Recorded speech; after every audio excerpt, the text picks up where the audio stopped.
बिस्मिल्लाहिर्रहमानिर्रहीम। एक दफ़ा फिर पाकिस्तान में मरकज़ी हुकूमत के ना बनने के और बनने के असबाब, ख़यालात, ख़दशात, इत्मीनान सबकी बातें हो रही हैं। मसाइल फिर वही कि ये पार्लियामेंट इतनी अहम क्यों हो रही है। कहा यही जा रहा है, तसव्वुर यही पेश किया जा रहा है कि ये पार्लियामेंट पाकिस्तान की माशी हालात को दुरुस्त करने के लिए बहुत ज़रूरी है। तो पाकिस्तान की माशी हालात की बदहाली की वजह क्या है? करप्शन, करप्शन और करप्शन। सरकारी अफसरान, उनके लवाजमात, निज़ाम में घुसे हुए ये कैंसर के अनासिर जो पाकिस्तान और उसकी ममलिकत को, उसकी मिल्लत को चूस रहे हैं, इनके खात्मे का कब वक्त आएगा?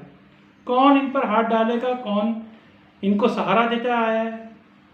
ये भी पार्लियामेंट ही करती है, क्योंकि इनके आपस के ताने बाने हैं। ये उनसे चलते हैं, वो उनसे चलते हैं, इनमें ग्रुपबंदियाँ हैं। जो जिस पार्टी को सपोर्ट करता है वो उसकी हुकूमत को बनाने के लिए सारी लॉबिंग करता है। जो जिस पार्टी को सपोर्ट करता है वो उसके लिए पार्टी की लॉबिंग करता है। तो लिहाजा निज़ाम ममलिकत जो है वो आप लोग ने तकसीम कर दिया, तोड़ दिया, हत्ता कि आपने सहाफत तक को भी तकसीम कर दिया। लेकिन हो क्या रहा है? ये पार्लियामेंट बहुत इंपॉर्टेंट है। सब कह रहे हैं बहुत इंपॉर्टेंट है। ये पार्लियामेंट सिर्फ मईशत को सुधारने के लिए इंपॉर्टेंट नहीं है, निज़ाम को सुधारने के लिए इंपॉर्टेंट नहीं है।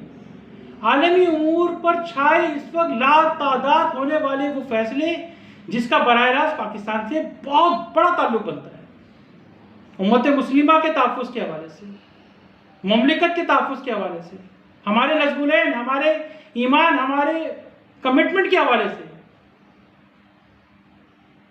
सरज़मीन मुक़द्दसा के हवाले से, मशरिक़ वुस्ता के 2 रियासती हल के हवाले से, कश्मीर के हवाले से, यूक्रेन के हवाले से, ये पार्लियामेंट बहुत अहम होगी। ये फैसले बड़े अहम होंगे।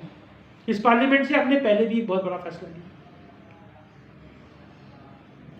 गो के उस पार्लियामेंट के भी इंतखाबात बड़े मुतनाज़ा थे, जैसे कि आज हो रहे हैं। खुद ही इलेक्शन लड़ते हैं, खुद ही इलेक्शन करवाते हैं, फिर कहते हैं कि ये मुतनाज़ा हैं।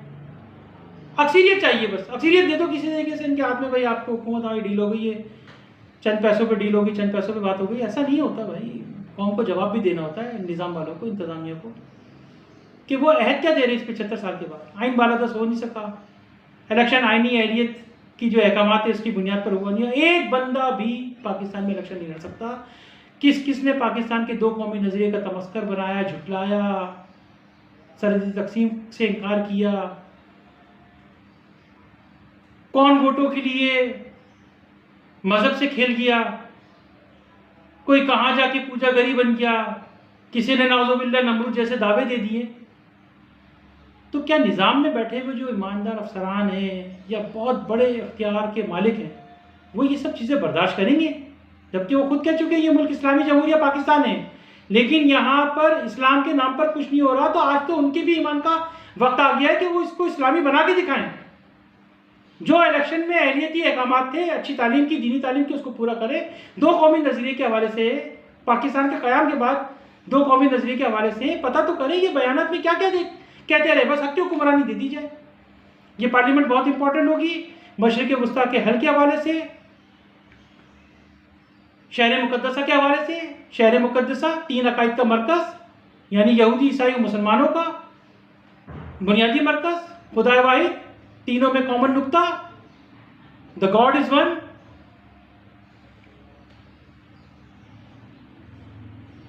जब ये सरजमीन खिलाफत उमर रज़ियल्लाहु तआला अन्हा के हवाले की गई थी, एक मुआहदे के तहत ईसाइयों ने हमें सरजमीन की कुंजी दी, तब से लेकर आज तक हम ईसाई चर्चों की, कलीसियाओं की हिफाजत करते आए।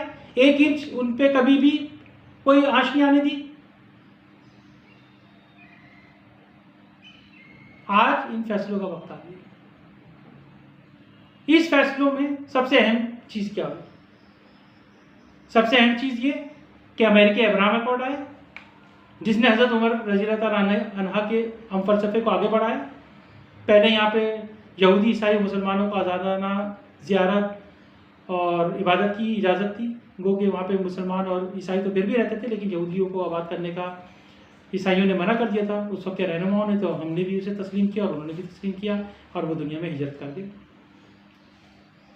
लेकिन आज अमेरिका ने उसे आगे बढ़ाया कि यहूदी, ईसाई और मुसलमान इकट्ठा रहे, इबादत खा और एक जैसे ख्वाब देख सकते हैं। और इसकी शफाफियत, पाकीज़गी और इससे खूबसूरत खारजा पॉलिसी पूरी दुनिया में नहीं आ सकती अमेरिकी अब्राहम एकॉर्ड से ज़्यादा।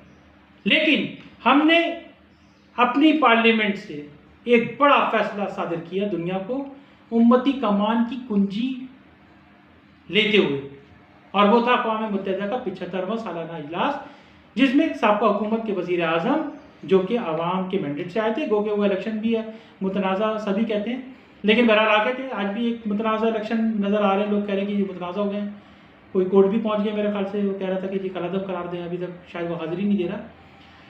तो वहाँ पर हमने अक़वाम मुत्तहिदा के 75वां सालाना इजलास में बाकायदा उम्मती कमान संभालते हुए ये ऐलान किया कि 2 रियासती हल नागुज़ीर है, मशरिक़ वुस्ता, ये है अक़वाम मुत्तहिदा की करारदारों की फ़तह की बात। नंबर 2 कि उम्मत का क्या फ़ैसला होगा। उम्मत का फ़ैसला ये होगा कि इजराइल 1967 से कबल सरहदी तकसीम पर वापस चला जाए और अल-कुद्स खाली कर दे। ये हमारा वाज़ेह ऐलान और पैगाम था, जिसको बाद में अरब ने भी तस्लीम किया। फिर अरब ने भी 67 की सरहदी तकसीम की हिमायत का ऐलान किया, अजम मुल्कों ने भी ऐलान किया और ये मामला चल पड़ा। लेकिन अरबों से बहुत सारी गलतियाँ हो चुकी थी, जिसकी वजह से गज़ा का मामला बहुत ज़्यादा बड़ा और जो कुछ हुआ बहुत ख़तरनाक हुआ। और मैं एक दफ़ा फिर कहूँगा कि ये सरजमीन जो है 3 अकायद की सरजमीन है, यहाँ सह्यूनियों का कोई ताल्लुक नहीं बनता, बल्कि इजराइलियों को तो खुश होना चाहिए कि मुसलमानों ने उन्हें रहने के लिए जगह दी, वो खुशी से रह लेते। हम तो उनको आवाज़ मतलब एक तरीके से करवा चुके थे 67 की सरहदी तकसीम को तस्लीम करके। ये जो सारा मामला बिगाड़ा है इजराइलियों ने, खुद बिगाड़ा है। ये जबरी कब्जे से मुल्क नहीं बन सकते, जबरी कब्जों का वक्त ख़त्म हो चुका है। आज खारजा पॉलिसी पर दुनिया बात कर रही है। Pakistan have need to organic political changes required. अब ये नहीं चलेगा मोरूसी सिस्टम, बहुत चल गया। आपकी जायदादें बाहर, उसके तहफ़्फ़ुज़ के लिए उम्मत और कौम कुर्बानियाँ नहीं देंगी। घी के कारोबार, तेल के कारोबार, चूने मंजने, झाड़ू बेचने के, जीरे पुदीने के कारोबार अब नहीं चलने वाले। आप आए बराह रास्त जो बैनुल अक़वामी तरीक़ेकार होता ट्रेड से चलेंगे।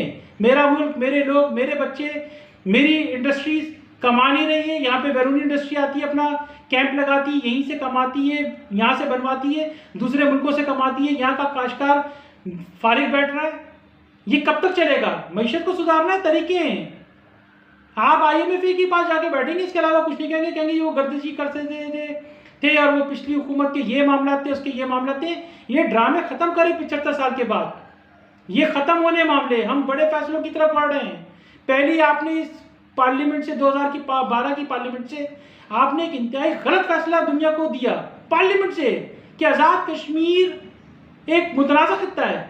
दुनिया आज़ाद कश्मीर की वहदत को तस्लीम कर रही है। अमेरिकन एम्बेसडर ब्लूम साहब ने, जो पाकिस्तान में मौजूद है इस वक्त, उन्होंने आज़ाद कश्मीर को आज़ाद कश्मीर कह के पुकारा, क्योंकि उन्होंने उसकी वहदत को अक्स किया। उन्होंने कहा भाई यहाँ तो आज़ाद पार्लियामेंट है, आज़ाद अदलिया है, इनका सदर वजीर आज़म है, वो इंडिया में क्या पूछे?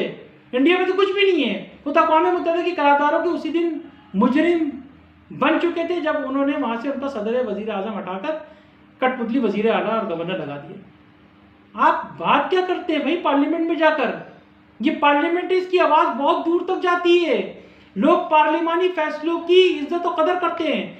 ऑस्ट्रेलिया ने फैसला किया कि इजराइल का जो उन्होंने हाल किया अपनी पार्लियामेंट में, आप सोच भी नहीं सकते। पूरी दुनिया के यहूदी ईसाई मुसलमानों के हक में निकले, फलस्तीनी मुसलमानों के हक में, क्योंकि उन्हें लगा ये उम्मत मुस्लिमा का कत्ल हो रहा है। क्योंकि ये फैसला तो उम्मत का था।